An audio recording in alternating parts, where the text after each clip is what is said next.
All right, taking a look at a video this time dealing with graphing quadratics. You may know as parabolas. This is graphing it from the function standpoint, so we're just going to take a look at the general idea, what's going on, what should you expect to see. I'm going to work on finding the vertex, which is really easy, but it's vitally important to the graphing process. So we're going to make a table and talk about finding the intercepts. And then we're going to hit a pair of examples that we should be able to run all the way through. So first thing is, what's going on? You have linear equations that you've graphed at some other point in the past. This is why 3x plus 8y equals 12 or something like that. These both have x and y to the first power. You might also have seen something like this. Slope-intercept will form y is equal to 3/4 x plus 7.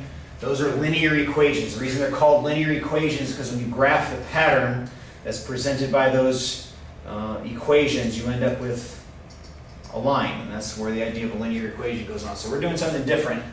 This time we have y, which of course is the same as f of x, depending on whichever notation you happen to be using on a particular location. But the difference this time is going to be, it's going to have something to do with x squared. And that's the key. That's what makes the graph curve, because linear equation, as you go up by 1, it's just multiplying by a consistent number, so you have the same pattern going on. But when you're squaring a number, you know, it's here, and then it jumps a little bit, and then it jumps even more the next time, jumps even more the next time, so it ends up producing a shape. The other thing x squared does is it takes negatives and causes them to be positive. So what ends up happening with a quadratic equation is you end up with this graph that's going to curve. It may curve facing up, and it may curve facing down.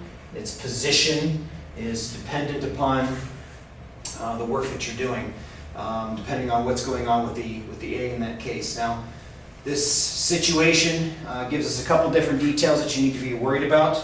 The first detail to be worried about is the fact that these graphs always have a very tippy bottom or a very tippy top.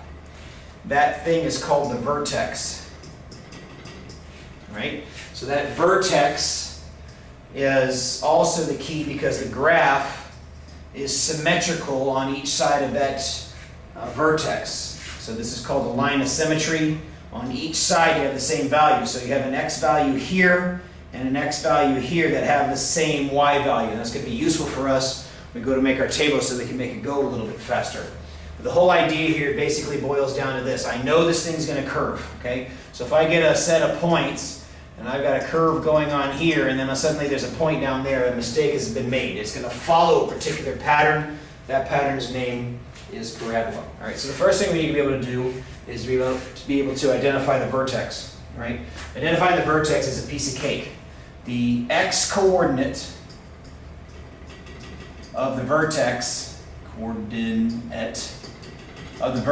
is found using the opposite of b over 2a. Now, a, b, and c are things that you've already done because you've probably solved quadratic equations before you graph them.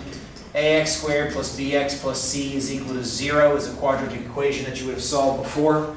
The only difference between that and what we're doing now is the 0 is replaced with a y. Y is equal to ax squared plus bx plus c. The same a, b, c you would have used in the quadratic formula are also being used in this particular case. And what I'm going to do is I peel off these two numbers, and they allow me to be able to calculate the location of the vertex for a parabola. And we'll see why I need to do that for a second. But before we do that, let's talk about the y-coordinate. When you find the x-coordinate of the vertex, it means you're finding a point. The x-coordinate of the vertex is just the x piece of that vertex. I need to know what the other piece is. Well, once I know what x is, or what the x-coordinate of the vertex is, I just plug it back in to be able to find y. So the y-coordinate of the vertex is simply f of the opposite of b over 2a. Now don't freak out about that notation. All it simply means is take whatever you found for the x-coordinate and plug it in, and that'll produce the y-coordinate, which goes in that slot when we go to do this. Let's just do a quick example here, real quick. If I had 3x squared plus 12x minus 18 is equal to, not 0, y. The coordinate of the vertex is really simple. The opposite of b is -12. 2a is 6. So the x-coordinate of the vertex is -2. So what I've done is the vertex, wherever this graph is looking like, and we'll talk about more about the graph here in just a second, but right now I'm just focusing on the vertex. The x-coordinate of that vertex is at -2. Take that -2 and plug it in. That's 3 times 4, so that's going to be 12, minus 24, minus 18, so that's -12 minus 18, so this is going to be -30, so it's pretty far down there. But that would be the y-coordinate of the vertex. So this point is the very tip or the very tippy top or the very tip bottom of this. This one happens to be a tip of a bottom because I'm going to go ahead and teach you this. If this number is positive, then this is going to be an upward facing parabola. And if A is negative, then it's going to be a downward facing parabola. That's what determines whether the U shape is facing up or the U shape is facing down. It's about whether or not the A is positive or negative. Now I don't need to know that particular fact because the numbers will play themselves out the way they need to. But it lets me get a look at, hey, I'm expecting an upward facing parabola or a downward facing parabola. All right. So the next piece to this particular puzzle is I got to have points in order to be able to graph it. So we're going to need to be able to make a table. So when we go to make a table, it needs to be put together in a particular way. So that's what we're going to deal with here next. If I have an equation, let's just use the same one we used last time. F of x is equal to 3x squared plus 12x minus 18. That's my parabola. And I want to make a table so I can be able to graph this thing. The place to begin is with the vertex. In order to find the vertex, I need the opposite of b over 2a, which we've already figured out is the point x-coordinate is -2. Now notice where I put this in the table. I put it in the middle because I want to be able to go to each side. So what I'm doing is I found the spot where the graph is right down in the middle, and I'm going to have some points to the right and some points to the left. Right? So -2, I already know that this is -30. And then I'm going to be even about what it is that I do from the -2. So I'm going to go -2 this way. It's going to be -1 and 0. And I'm going to go the other way, which is going to be -3 and -4. All right. So the next thing that's going to be happening here is I'm going to plug in these values in order to figure out which y values go with it. It's just like any other situation where I'm graphing. If I plug 0 into this thing, I get -18. By the way, this is the y-intercept, and it's something you'll have to find. I've already found it by, quote-unquote, by accident. Next, I'm going to plug in -1. So that's going to be 3 times 1 minus 12, which is -9, minus 18 is -27. Next, I'm going to plug in -3, so that's going to be -27 minus 36, which is -9, minus 18, which is -27.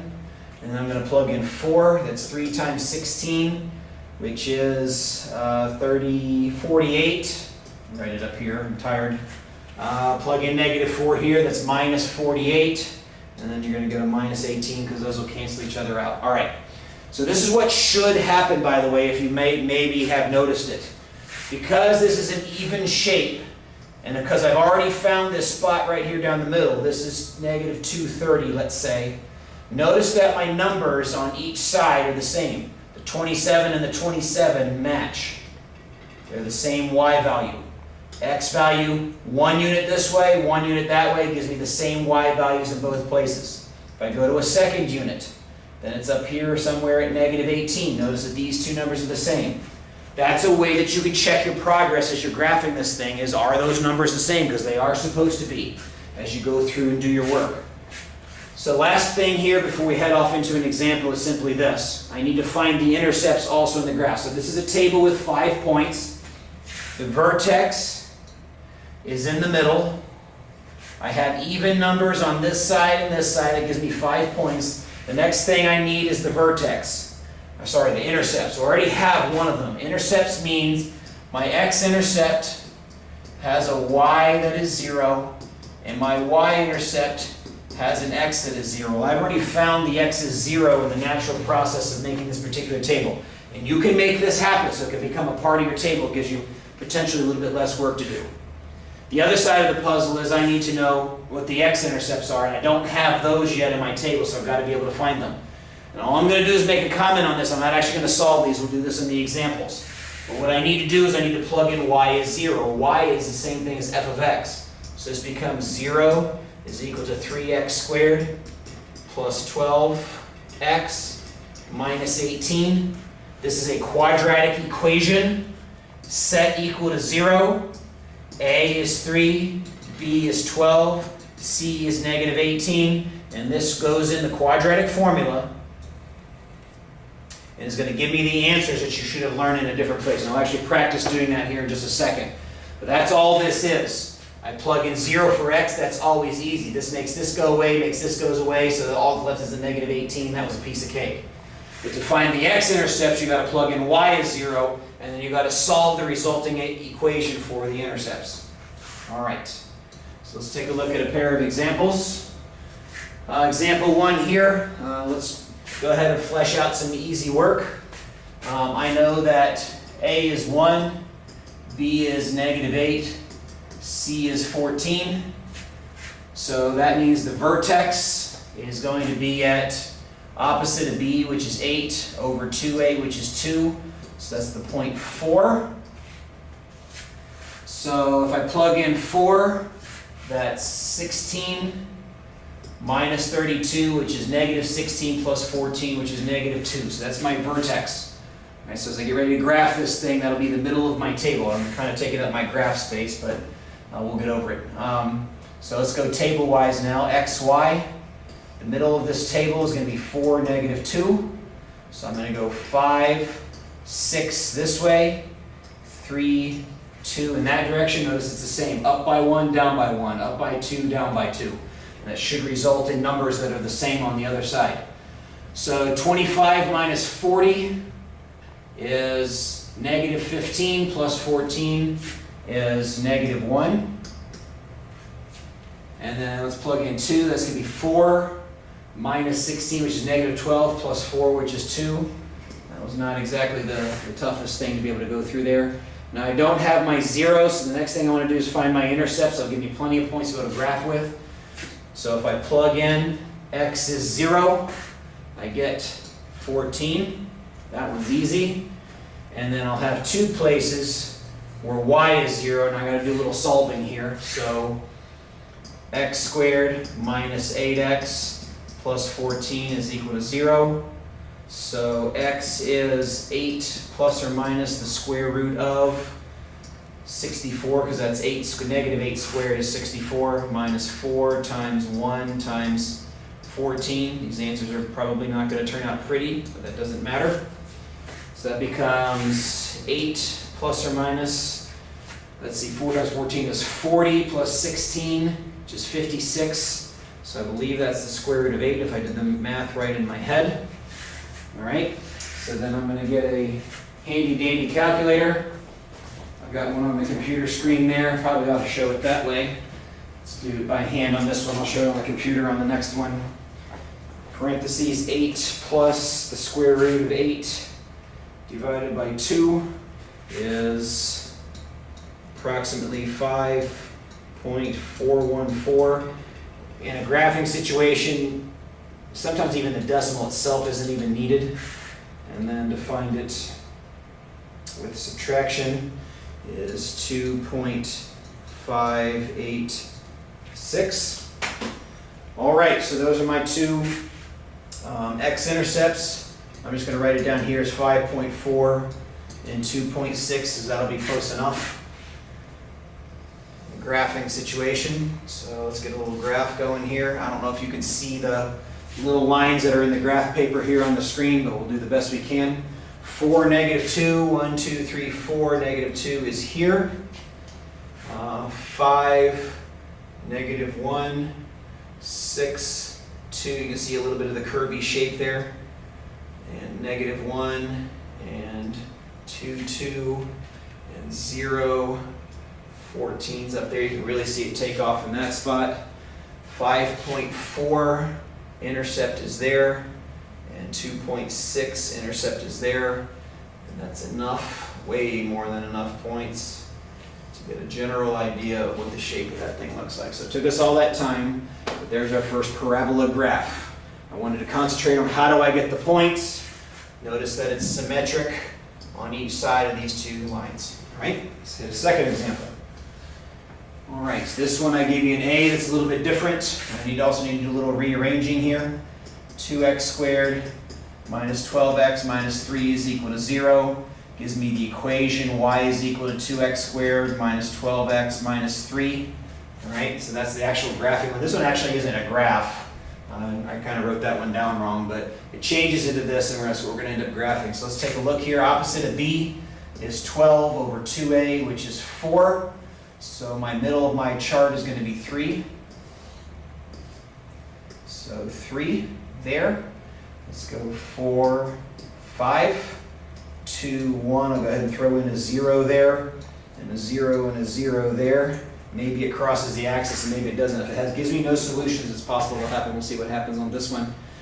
All right, let's start with my middle one. Let's plug in 3. If I plug in 3 here, that's 18 minus 36, which is 18. Sorry, negative 18 minus 3, which is negative 21. That's kind of far down there. This thing's facing up, so it will cross the axis. Let's plug in 2, because that's quicker. If I plug in 2, that's 4 times 2, which is 8. Minus 24, which is negative 16 minus 3 is negative 19. And I'll use the fact that it's supposed to be symmetrical to fill both those in. Plug in a 1. 2 minus 12 is negative 10 minus 3 is negative 13. 0 should result in negative 3 according to my equation. And then I'm actually going to solve this one. Actually, I kind of already have it written there. X is 12 plus or minus the square root of 144, which is negative 12 squared, minus 4 times 2 times negative 3, all over 4. So let's see if I remember my numbers here. 2, negative 12, and negative 3. Come on, not that one. Let's do a little quadratic equation action here. Numerator. Actually, I think I can move this and get to my numbers. Let's do that. So I've got 12 plus the square root. Square root. All right, let's just clear. Try again. 12 plus the square root, that's better, of negative 12 squared minus 4 times negative 3 times 2.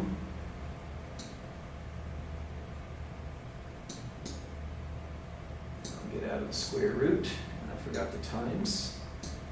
So this is why I do it on by hand most of the time. So that's all underneath the verniculum there, and then that'll close off the numerator, and then we'll just do divide by 4. And one of my answers is 6.24, and the other is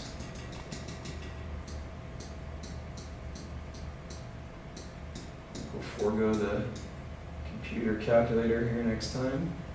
Can we stop right there? Thank you, friend. And negative 0.24. So negative 0.2 and 6.2. All right, so negative 0.2 and 6.2. Negative 0.2, 6.2. We'll see. Let's see how that works out. So let's draw our y-axis there. X-axis here. Negative 21 at 3, 5, 10, 15, 20. 1, you can go by 2s or whatever on your graph as you're working this out. And then negative 19. This one's a little bit skinnier than the last one. And then negative 13.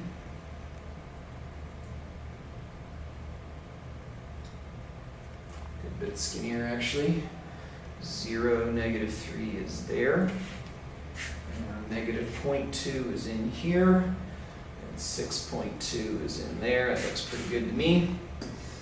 And boom, there's your parabola. Alrighty.